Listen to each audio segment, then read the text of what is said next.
faut qu'on loue le Seigneur, mes frères et sœurs, il faut qu'on loue même. Alléluia. Alors, on va continuer. Il y a un préalable pour offrir les sacrifices de la nouvelle alliance. On ne célèbre pas comme ça, puis on vient pour offrir. Alléluia. Il y a un préalable. On va lire le psaume 40. On avait déjà vu ça. Psaume 40. Que Dieu nous aide. Alléluia. Psaume 40. Alors, on va lire le verset 1. Ok, je trouve ça. Verset 1 au verset 2.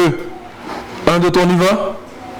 J'avais mis en l'Éternel mon espérance et il s'est incliné, on est ensemble vers moi, il a écouté mes cris. Il m'a retiré de la force de destruction, du fond de la boue, et il a dressé mes pieds sur le roc. Alléluia. Donc le service est en train de nous enseigner ici que quiconque veut offrir les sacrifices du Nouveau Testament, les sacrifices de la Nouvelle Alliance, doit d'abord délivrer de la force de destruction. Alléluia.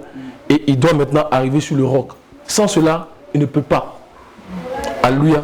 Parce que c'est sur le roc seulement qu'on peut offrir les sacrifices qui sont agréables à Dieu. Le roc là, c'est un chemin qui est droit. Alléluia.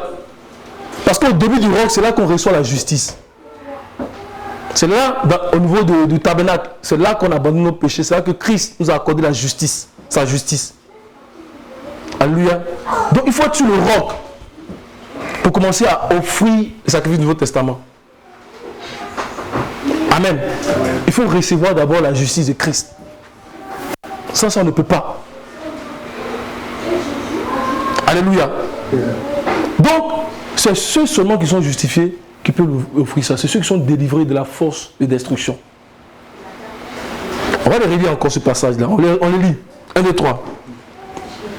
J'avais mis dans l'Éternel mon espérance, et il s'est incliné vers moi, il a écouté mes cris, il m'a retiré de la force de destruction, du fond de la boue, et il a dressé mes pieds sur le roc, il a affermi mes pas. Alléluia. Donc, il m'a retiré de la force de destruction. Donc, ceux qui ont été sauvés de la force de la destruction et qui demeurent dans la justice, c'est-à-dire la sainteté qu'ils ont reçue. Alléluia. Ce sont ceux-là seulement qui sont habilités, qui peuvent offrir des sacrifices que Dieu va agréer. C'est pourquoi ceux de l'Ancien Testament ne pouvaient pas offrir ces sacrifices que Dieu a agréés parce qu'ils n'étaient pas justifiés par le sang des animaux. Et Dieu a dit, mettez-moi ça à côté, parce que vous ne faites pas ça comme je veux. Vous le faites par l'homme naturel. Vous laissez l'homme naturel agir en vous. Donc mettez-moi ça de côté. Alléluia. Donc tout commence par la justice que Dieu donne à ceux qui ont le cœur brisé et contrit. C'est pourquoi le psalmiste va dire dans le psaume 51, verset 18, on l'a dit ensemble. Psaume 51, verset 18. Tout commence par là. La justice de ceux qui ont le cœur brisé. Dieu donne à ceux qui ont le cœur brisé et contrit. Alléluia. Psaume 51, verset 18. On les dit ensemble. 1, 2, 3. Si tu eusses voulu des sacrifices, je t'en aurais offert. Mais tu ne prends point plaisir aux holocaustes. Oui, on continue. Les sacrifices sont agréables à Dieu, c'est un esprit brisé. Oh Dieu, tu ne me dédaignes pas un cœur brisé et contrit. Alléluia. Psaume 51, verset 18 à 19. Donc, les sacrifices qui sont maintenant agréables à toi, oh Dieu, c'est l'esprit qui est comment? Un esprit qui est brisé. C'est un esprit qui est désolé de l'ancienne manière de vivre. C'est un esprit qui est désolé du mensonge dans lequel il vivait. C'est un esprit qui est désolé de l'adultère dans lequel il vivait. C'est un esprit qui est désolé de l'impureté, de l'impudicité dans lequel il vivait. C'est un esprit qui est désolé de la rébellion, de la colère dans laquelle il vivait. Il dit les sacrifices qui sont agréables à toi, oh Dieu, c'est un esprit qui est brisé. Il dit, oh Dieu, tu ne dédaignes pas un cœur qui est brisé et contrit. Ça veut dire tu ne rejettes pas un cœur qui est désolé. Tu ne rejettes pas un cœur qui se répand. Dieu ne rejette pas un cœur qui est brisé et contrit. Alléluia. Donc voici les préalables. Le préalable pour offrir les sacrifices de la nouvelle alliance. Être désolé. Christ va venir pour nous faire entrer dans le tabernacle, va nous retirer du lieu sans repos, du lieu où il y a des cris et des grincements dedans, de la force de destruction. Comme son nom l'indique, c'est une force qui détruit, c'est une force qui broie les os. C'est là qu'on trouve les portes derrière, les verrous de fer, les prisons, les chaînes de la mort. Mais il brise cela parce que nos cœurs sont désolés. Alléluia, il nous retire de la force. Et quand il nous retire de la force maintenant, il nous fait passer. Maintenant, on doit maintenant faire qu'on doit vaincre l'ancien style de vie. Il nous a retiré. Mais à l'ancien style de vie, il faut qu'on arrive à vaincre ça. Cette vie, on laisse l'homme naturel, les œuvres de la chair posséder nos vies. Cette vie en spirale où on tombe, on se relève. Tu tombes, tu te relèves. Tu tombes, tu te relèves. Tu tombes, tu te relèves. Dieu ne veut plus de ce style de vie. Parce que quand on parle du roc, on a dit que la différence entre le roc et puis la force d'exécution, c'est que le roc il est solide.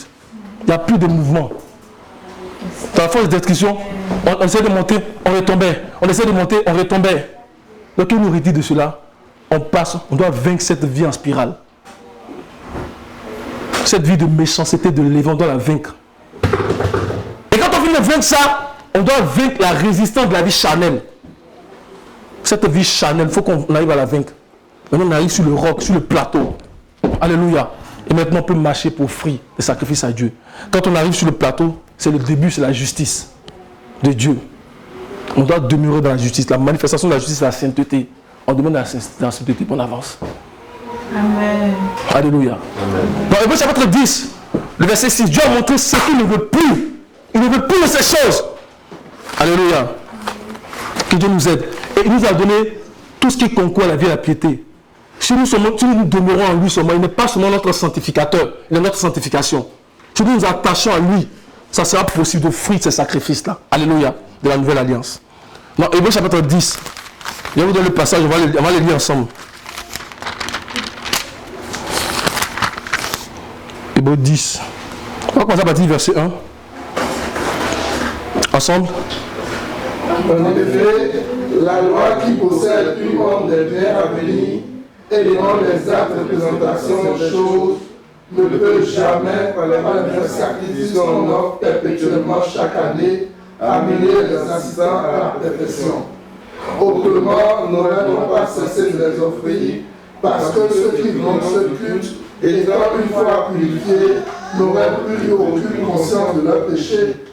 Mais le souvenir des péchés est renouvelé chaque année par ce sacrifice. Car il est impossible que le sang des taureaux et des boucs ôte des péchés. Verset 5 maintenant. C'est pourquoi Christ, en entrant dans le monde, dit: tu n'as voulu ni sacrifice ni offrande, mais tu m'as formé un corps. Tu n'as agréé ni holocauste ni sacrifice pour le péché. Alors j'ai dit: voici, je viens. Dans le livre du livre, il est une question de moi pour faire, ô Dieu, ta volonté. Tu m'as formé un corps. La parole est devenue chair. Christ, la parole vivante, est devenue chair. Venu nous libérer. Venu tracer le véritable chemin. Il a ôté, à partir du verset 8, ensemble, 1, 2, 3. Après avoir dit d'abord: tu n'as voulu et tu n'as agréé ni sacrifice ni offrande, ni holocauste, ni sacrifice pour le péché, cependant selon la loi, il dit ensuite: voici, je viens pour faire ta volonté. Il abolit ainsi la première chose pour établir la seconde. Il a aboli la première chose. Parce que malgré tous les sacrifices qu'il faisait, il ne pouvait pas avancer. Il ne pouvait pas au-delà de l'autel des holocaustes. Donc Christ, il a aboli cela. Alléluia. Il a aboli cela. Et c'est pour cela qu'il a dit: oh, je viens pour faire ta volonté. Je viens pour que par un seul sacrifice, mon peuple, tes enfants puissent avancer. Alléluia. Regardez maintenant ce sacrifice. Donc, quand on lisait, on a commencé par les sacrifices de l'Holocauste, le sacrifice en don, le sacrifice des gâteaux, le sacrifice de nourriture. Après, on a vu le sacrifice d'action de grâce. Après, on a vu le sacrifice d'expiation et de culpabilité. Mais quand on parle du tabernacle, on va commencer à voir d'abord le dernier. Sacrifice de culpabilité. Après, le sacrifice d'expiation. Les deux sont ici. Ce sont des sacrifices obligatoires. Sans ça, on ne peut pas avancer. C'est obligatoire pour nous. Les trois autres là sont volontaires. Holocauste, sacrifice de gâteau en don et sacrifice d'action de grâce, ça c'est volontaire. Ça c'est requis pour ceux qui veulent s'approcher de Christ et puis vraiment, ceux qui aiment Christ, qui veulent vraiment s'approcher de lui et puis vraiment voir sa gloire, sa bonté. C'est requis pour eux, c'est volontaire. Mais il faut qu'on le fasse. Parce que Christ même les prémices et tout ça là. Et nous sommes ses disciples, il faut qu'on le fasse. Il dit le Père même parce que je donne ma vie. Parce que lui-même s'est donné un sacrifice volontaire aussi. Il dit personne ne me l'autre, mais je donne de moi-même. J'ai le pouvoir de donner et de la reprendre. Tel est l'ordre, tel est le pouvoir que j'ai reçu de mon Père. Et parce que nous sommes ses disciples, on doit se donner aussi un sacrifice vivant. Parce que Paul a dit que offrez-vous comme un sacrifice vivant, saint et agréable à Dieu. Volontaire. Alléluia, un sacrifice volontaire, un sacrifice vivant. Comme j'ai dit la dernière fois, on a les yeux ouverts et puis on a un sacrifice. On n'a pas besoin de nous anesthésier. Parce qu'il y a certains chrétiens qui aiment qu'on les anesthésie d'abord. On n'a pas besoin qu'on nous anesthésie. Parce qu'on aime Christ, on se donne à lui. Alléluia. Donc, c'est ça. Et ici, le premier sacrifice, on va commencer par le sacrifice de l'Holocauste. Pardon, le sacrifice de culpabilité où on reçoit la justice. Après le sacrifice en fait d'expiation, où on commence à marcher dans une vie de sanctification parce qu'on a reçu la justice. Alléluia, on n'a plus à tomber. Après, on va commencer maintenant à marcher par le sacrifice d'action de grâce, où on offre de louanges et vraiment de l'adoration à Dieu, même dans la tribulation. Après, on va aller dans les sacrifices en fait en don, la fleur de farine qui nous parle en fait d'une vie de joie et d'allégresse. On peut s'arrêter ici et bénir le Seigneur pendant 4 heures de temps. C'est ça. Le sacrifice en fait en don, sacrifice des gâteaux. Et après, dans l'Holocauste, on se donne totalement. Alors,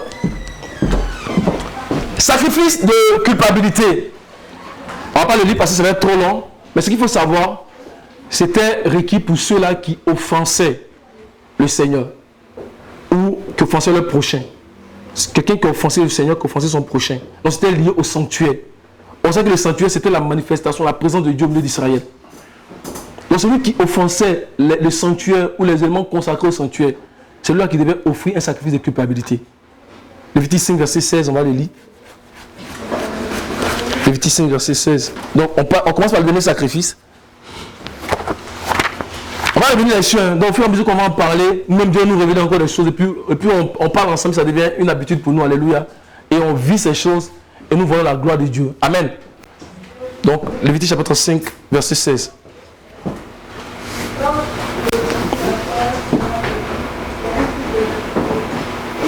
Un, deux, trois. Il donnera, en y ajoutant un cinquième, la valeur de la chose dont il a frustré le sanctuaire et il la remettra au sacrificateur. Alléluia. Donc on parle de frustrer le sanctuaire. Dans d'autres versions, c'est offenser le sanctuaire. Or, le sanctuaire, c'était la manifestation de la présence de Dieu au milieu d'Israël. Alléluia. Et dans Romains chapitre 3, le verset 23, nous également, nous avons offensé le Seigneur. Alléluia. Nous avons offensé le Seigneur. Depuis dans le monde, nous avons offensé le Seigneur. Parce que nous sommes nés du premier Adam. Nous avons offensé le Seigneur. Par nos péchés, par notre transgression. La Bible dit que le péché, c'est la transgression de la loi de Dieu. Nous avons transgressé couramment la loi de Dieu. Romains 3, verset 23. Car tous ont péché et sont privés de la gloire de Dieu. Donc tous ont péché et sont privés de quoi? La gloire de Dieu. Alléluia. Quand le psalmiste commence à introduire le psaume 40, il commence à parler et après il va introduire maintenant le ministère de Christ. Il va être poussé par l'Esprit de Dieu. Il va maintenant parler du ministère que Christ est venu faire pour nous permettre nous aussi d'offrir ce sacrifice de culpabilité. Alléluia. Regardons le psaume. Psaume 40.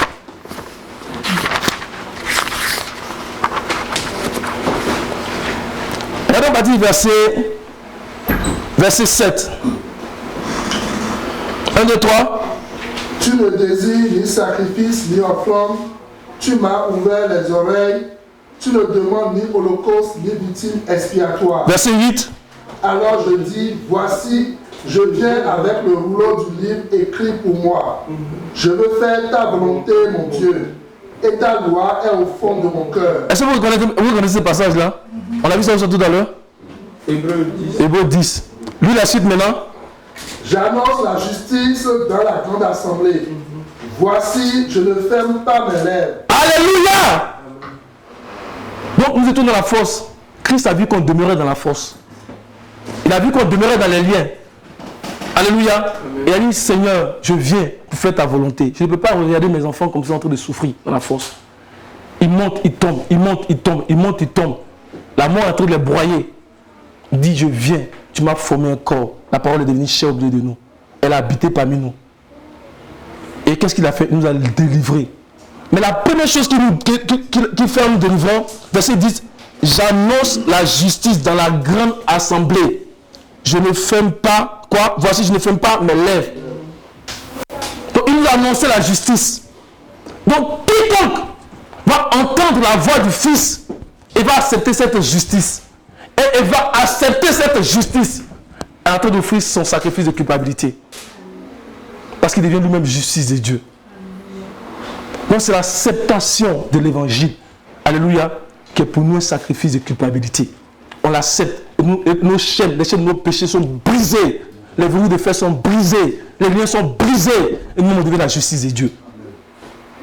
Alléluia. Romains 5. Pardon, pas Romains. 1 Corinthiens chapitre 5. Sinon, attendez, je vais voir, c'est 2 Corinthiens 5, verset 23. Le verset 23, 2 Corinthiens. On va voir. 2 Corinthiens 5. Dis le dernier passage, je vais voir. Verset 23. Ça, c'est arrêté à 21. Le 21, on va le lire ensemble. On va déjà le 21 ensemble, je vais voir. Celui qui n'a point commis le péché, il a fait devenir péché pour nous, afin que nous devenions en lui justice de Dieu. Alléluia. C'est un sacrifice obligatoire d'accepter l'évangile. Alléluia. C'est un sacrifice obligatoire d'accepter la voix du Fils de Dieu. Et nous devenons la justice de Dieu. Amen. Nous sommes délivrés. C'est ça le sacrifice de culpabilité. Nous avons offensé Dieu, mais en acceptant l'évangile, nous devenons la justice de Dieu. Nous offrons un sacrifice de culpabilité. La révélation de la justice, c'est le commencement du voyage sur le roc, sur ce chemin qui est droit. Sans ça, on ne peut pas arriver sur ce chemin qui est droit. Alléluia. Il nous a retirés. On a vaincu la vie en spirale. On a vaincu la vie charnelle. On est arrivé sur le roc. Nous sommes justice de Dieu parce qu'on a accepté l'évangile. À tous ceux qui m'ont reçu, à tous ceux qui croient en son nom, leur a donné quoi? Le pouvoir de devenir enfant de Dieu. On n'est plus né du sein de la chair. On n'est plus né de celui qui tombe, qui se relève. On est né de Dieu. On a revêtu la nature divine. Mais bien aimés, nous sommes enfants de Dieu. Et ce que nous serons n'a pas encore été manifesté. Et lorsque cela sera, nous serons comment? Nous le verrons tel qu'il est. Parce que nous serons comment? Semblables à lui. Quand on a reçu la justice de Dieu, ça veut dire qu'on n'est plus maintenant sur cette pente-là. On n'est plus maintenant dans cette force où on tombe. On est maintenant sur un chemin droit. Il n'y a plus de basculement. Est-ce que vous comprenez? Allons dans le psaume. Psaume 40. Ils ont encore le verset 1 au verset 2.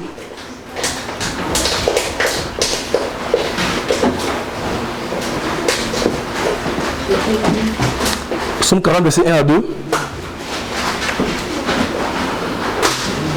Au chef des chantres de David, jamais vient l'Éternel mon espérance, et il s'est incliné vers moi, il a écouté mes cris.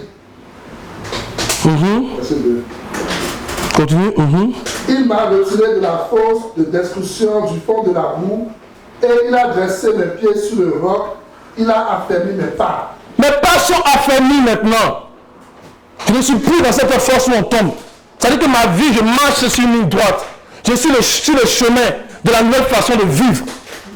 Alléluia. Amen. Et puisqu'il dit que je suis justice de Dieu, tout le monde doit savoir que je suis la justice de Dieu. Tout le monde doit voir en moi cette justice de Dieu. Donc pour rester sur ce chemin-là, je dois offrir un autre sacrifice à Dieu pour me permettre de rester, de demeurer dans la nouvelle façon de vivre.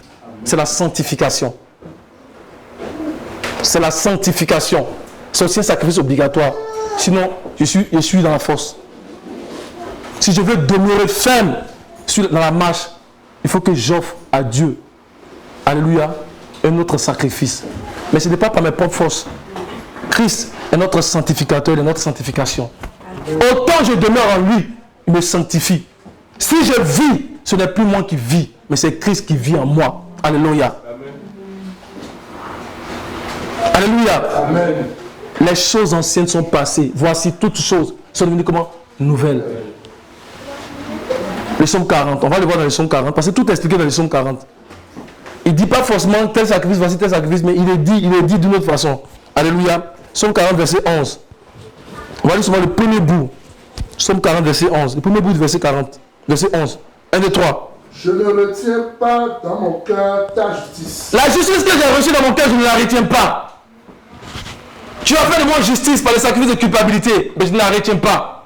Je la confesse de la bouche. Amen. Je marche et de l'abondance du cœur, je confesse. De l'abondance du cœur, je confesse. Il n'y a pas de cas entre ce que je crois et je confesse. Il n'y a pas de cas. Je ne suis plus la malice, je ne suis plus la méchanceté, je ne suis plus le levain. Je confesse ce que je crois et j'avance dans la justice. Car c'est en croyant du cœur qu'on parvient à la justice. Romains 10, 10, nous pouvons le lire. Amen. Romains 10, 10.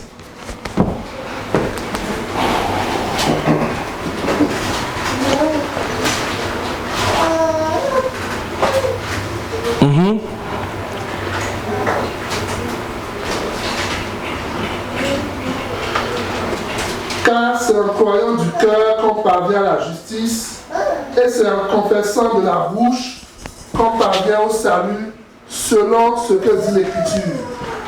Quiconque croit en lui ne sera point confus. Alléluia. On ne cache pas la justice de Dieu dans son cœur. Je la confesse de ma bouche. Je crois, je la confesse. Et ma foi augmente, ma justice augmente. Je la confesse. Et je vis dans cette nouvelle façon de vivre. Je me maintiens dedans.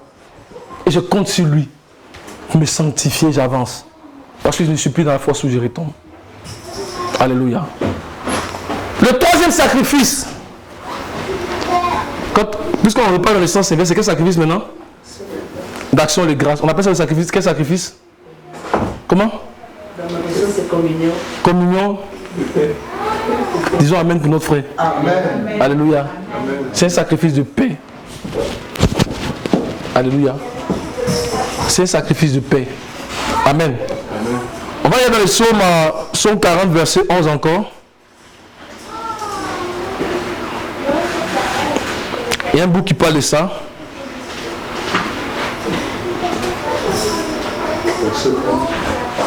Psaume 40, verset 11. Je ne retiens pas dans mon cœur ta justice. Je publie ta vérité et ton salut. Je publie ta vérité et ton quoi? Salut. Et ton salut. Lorsqu'on déclare la fidélité de Dieu, même au milieu des situations les plus difficiles, alléluia, tu vis même une vie difficile, mais tu continues à déclarer la fidélité de Dieu. C'est un sacrifice d'action de grâce. C'est un sacrifice de louange. C'est un sacrifice d'adoration. Tu dis au Seigneur par là que malgré mes situations, je sais que tu demeures fidèle à ton alliance. Amen. Et tu proclames sa justice. Et vient et te délivre. Alléluia. Parce que même dans les tribulations, dans les problèmes, tu as gardé ta foi en lui. Alléluia. Réalisons encore le psaume 40. Ce petit bout là, c'est vraiment important. Je publie ta vérité et ton salut. Non, oui, vas-y. Je ne cache pas ta bonté et ta fidélité dans la grande assemblée. Alléluia. Jérémie 33, verset 6 à 11. Jérémie 33, verset 6 à 11. On a presque fini. Hein.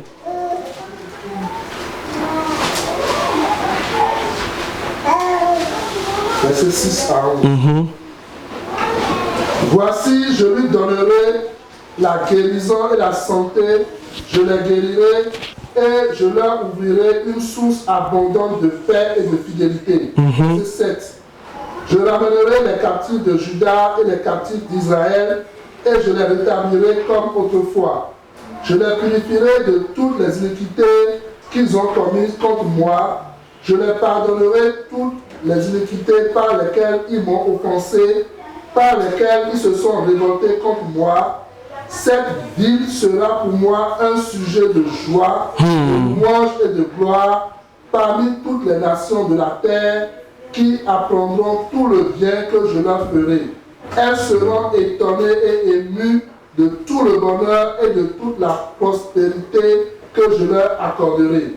Ainsi par l'Éternel, on entendra encore dans ce lieu dont vous dites, il est désert, il n'y a plus d'hommes, plus de bêtes. On entendra dans les villes de Juda et dans les rues de Jérusalem, dévastées, privées d'hommes, d'habitants, de bêtes. Verset 11, les cris de réjouissance et les cris d'allégresse, les chants du fiancé, Alléluia. Là, et les chants de la fiancée. Amen. C'est bon, rentrer dans l'autre sacrifice, le sacrifice de... Alléluia. Donc, parce que je crois en sa fidélité, je le loue. Même dans les moments difficiles, je le loue. Le matin, je me réveille, j'ai des défis, mais je le loue, je l'adore. À midi, j'ai des défis, mais je le loue, je l'adore. Le soir, j'ai des défis, je le loue, je l'adore. Dieu siège dans la louange de son peuple. Et c'est là qu'il vient maintenant me délivrer. Parce qu'il voit aussi que je demeure fidèle. Alléluia. Je vais m'arrêter ici. Il va rester 2 sacrifices à regarder. Ça va être un peu long. Le sacrifice de gâteau, qui est fait avec la fleur de farine, qui nous parle de la pâture la plus riche dans la farine. Puis les sacrifices en fait de l'Holocauste. On va s'arrêter ici. Alléluia. On va revenir. Je vais revenir sur ça pour qu'on puisse en fait tous s'aimer ensemble. C'est pas facile au début, mais je pense que le Seigneur nous a fait grâce. Amen. Amen. On va chanter le Seigneur.